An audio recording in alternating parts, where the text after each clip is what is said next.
Bonjour à toutes et à tous et bienvenue en ce mardi dans Dev Café. Alors dans les 10 prochaines minutes, on va résumer ensemble les principales infos autour du dev mobile, mais juste avant ça, on va faire un petit flashback en arrière et on va retourner en 2012 où Xavier Niel avait mis un gros coup de pied dans la fourmilière en annonçant l'arrivée de Free Mobile en France. Alors vous en souvenez peut-être pas, mais il avait fait une surprise à toutes les personnes qui assistaient à sa présentation. Il y avait une pièce de 2€ qui était scotchée sous chaque siège, car c'était en fait le tarif du forfait d'entrée de gamme. Bon, depuis les tarifs ils ont un tout petit peu augmenté, mais sans ça il faut bien avouer qu'on paierait beaucoup plus cher aujourd'hui. Mais bon, on va ressortir de cette machine à remonter le temps et on va se remettre en 2023. Et aujourd'hui, il va être question d'iOS 16.3, du debug d'un problème étonnant ou encore de la fin de HAXM. Bref, si on fait à nouveau le petit parallèle avec Retour vers le futur, accrochez vos ceintures, on est parti.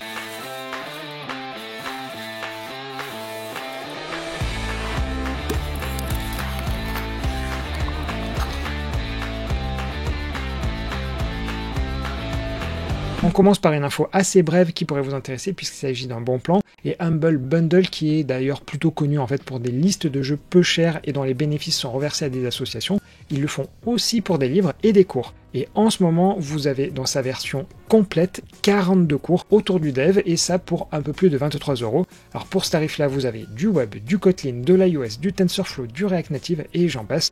Bref, ça va vous alimenter quand même pendant un bon petit moment et tout ça en plus en soutenant une fondation. Bien sûr, je vous ai mis le lien dans la description. On enchaîne malheureusement avec une information qui n'est que parcellaire puisqu'elle concerne iOS 16.3 et d'ailleurs il y a une bêta qui est disponible depuis la mi-décembre et elle peut être installée sur les téléphones et les tablettes, mais il n'y a pas de simulateur et c'est pour cette raison en fait que je peux pas vous le montrer.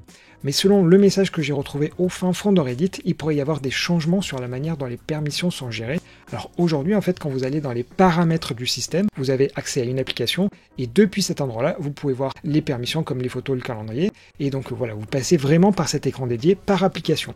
Et a priori sur iOS 16.3, l'information n'y figurera plus et il faudra aller à la place dans confidentialité et sécurité qui en fait prend le problème à l'envers puisque vous avez une permission et vous avez ensuite la liste des applications qui y accèdent. Donc voilà, pour le moment je n'ai pas plus d'infos, mais si toutefois j'en ai plus, je vous en dirai à ce moment-là. On poursuit avec Maestro qui est un framework de test end-to-end dont je vous ai déjà parlé à plusieurs reprises et qui est ultra simple à mettre en place car il suffit de dire clique sur tel bouton, rentre tel texte sans en plus nécessairement avoir besoin de connaître les positions précises ni les ID. Alors bien évidemment ça marche autant sur Android que sur iOS et d'ailleurs initialement sur iOS l'implémentation elle passait par l'outil IDB de chez Facebook et c'était pratique en fait pour communiquer avec les simulateurs. Mais rapidement ils se sont rendus compte qu'il y avait plein de limitations, notamment que certains éléments graphiques étaient tout simplement pas détectés ou encore des erreurs gRPC et même lorsque iOS 16 est sorti en fait ça marchait pas très bien. Finalement ils enlèvent complètement IDB pour passer au framework de test classique à savoir ICUI-Test et a priori les résultats sont bien meilleurs, donc surtout n'hésitez pas à télécharger la version 1.18 pour en bénéficier. Juste avant les actus en bref, vous connaissez peut-être KaiaOS qui est né des cendres de Firefox OS après son arrêt par Mozilla et pour vous la faire simple, c'est utilisé aujourd'hui principalement sur des téléphones peu chers, on va dire aux alentours des 50€. Mais finalement, après avoir abandonné le projet, Mozilla ils ont fait demi-tour en 2020 pour indiquer qu'ils allaient aider à nouveau KaiaOS et plus particulièrement sur le moteur Boot2Gecko. Et pas plus tard que la semaine dernière, Fabrice Dessray, qui est français d'ailleurs et qui travaille chez KaiaOS, il a indiqué être à la recherche de plusieurs ingénieurs spécialisés sur la couche graphique de Boot2Gecko, notamment pour ce qui est du moteur de rendu, les bibliothèques Android natifs ou encore l'aspect multimédia. Donc en tant que tel, on ne sait pas vraiment qu'est-ce que ça aura comme conséquence, mais le fait qu'il soit à la recherche de nouvelles compétences, c'est toujours une bonne chose. Et voilà, place à notre petit détour par les actus en bref où on va dézoomer un tout petit peu du développement pour s'intéresser à des actus un peu plus généralistes. On commence par une information de Mark Gurman, qui est un journaliste souvent bien informé du Wall Street Journal. Selon ces informations, le casque de réalité virtuelle d'Apple serait envoyé à quelques développeurs triés sur le volet afin que des outils soient disponibles en juin pour la WWDC. On pense par exemple au moteur Unity ou Unreal Engine. Je vous l'avais déjà dit, le CES c'est beaucoup d'idées qui finiront souvent nulle part. Pour preuve, la marque gaming Razer, qui propose notamment des chaises et des enceintes, s'est dit qu'elle pourrait marier les deux. Cela donne le Project Carol qui consiste à apposer dans le coussin maintenant la tête des enceintes. On nous dit que tout cela est sans fil et même en son surround 7.1. Sauf que vous allez devoir le recharger toutes les 8 heures car la batterie n'est pas infinie. De plus en plus de villes mettent en place des applications pour notifier les services en cas de non-respect des lois comme des poubelles laissées au mauvais endroit. Eh bien il existe la même chose mais pour la nature et les forêts françaises via l'application Suricat. Selon des infos publiées la semaine dernière, le gouvernement français demanderait désormais aux chasseurs de se signaler pour que les promeneurs puissent connaître d'avance les zones sensibles. Mais si l'idée est bonne sur le papier, rien ne sera obligatoire et surtout que faire sans réseau en plein bois? Telle est la question.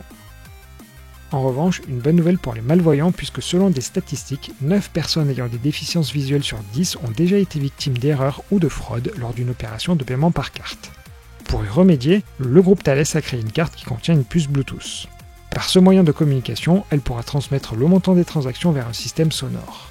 Une belle initiative qui est en prime certifiée par Visa et Mastercard. On entend beaucoup parler de crise, de licenciement, mais les GAFAM ne sont pas à une contradiction près.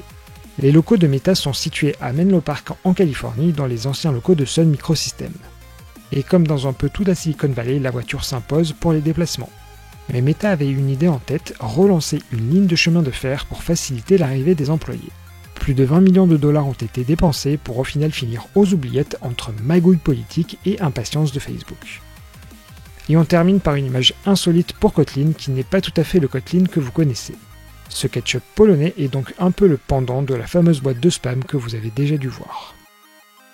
On reprend par un sujet autour des émulateurs. Alors sur iOS, la situation elle est un peu plus simple car on utilise un simulateur et non pas un émulateur. Alors ça permet d'avoir quelque chose de proche d'un vrai téléphone tout en consommant moins de RAM. Par contre, on n'a pas tout à fait la garantie à 100% que ce soit fidèle au vrai comportement. Mais bon, dans les faits, ça va pas trop se voir. A l'inverse, il y a un vrai émulateur sur Android qui consiste donc à exécuter le système comme si vous aviez vraiment un vrai téléphone. Alors vous avez peut-être pas connu les débuts d'Android, mais initialement c'était vraiment une catastrophe en termes de performance, car Google à l'époque ne fournissait que des images ARM alors qu'on avait des ordinateurs avec x86. Et je me souviens que quand j'ai commencé le dev, c'était plus rapide d'utiliser directement un téléphone, tellement c'était une calamité. Mais ensuite, Intel, ils ont vu qu'ils avaient raté le virage du mobile et ils ont sorti des processeurs optimisés et ça a permis du coup d'avoir des vrais émulateurs Intel et donc de pouvoir enfin avoir quelque chose d'utilisable. Alors du coup, pour tirer parti de l'accélération matérielle, vous avez probablement déjà dû installer quelque chose qui s'appelle HAXM pour Intel Hardware Accelerated Execution Manager et en gros ça permet d'accélérer les émulateurs Android qui utilisent QEMU, en gros l'émulateur de Google, et c'est utilisé sur macOS et Windows.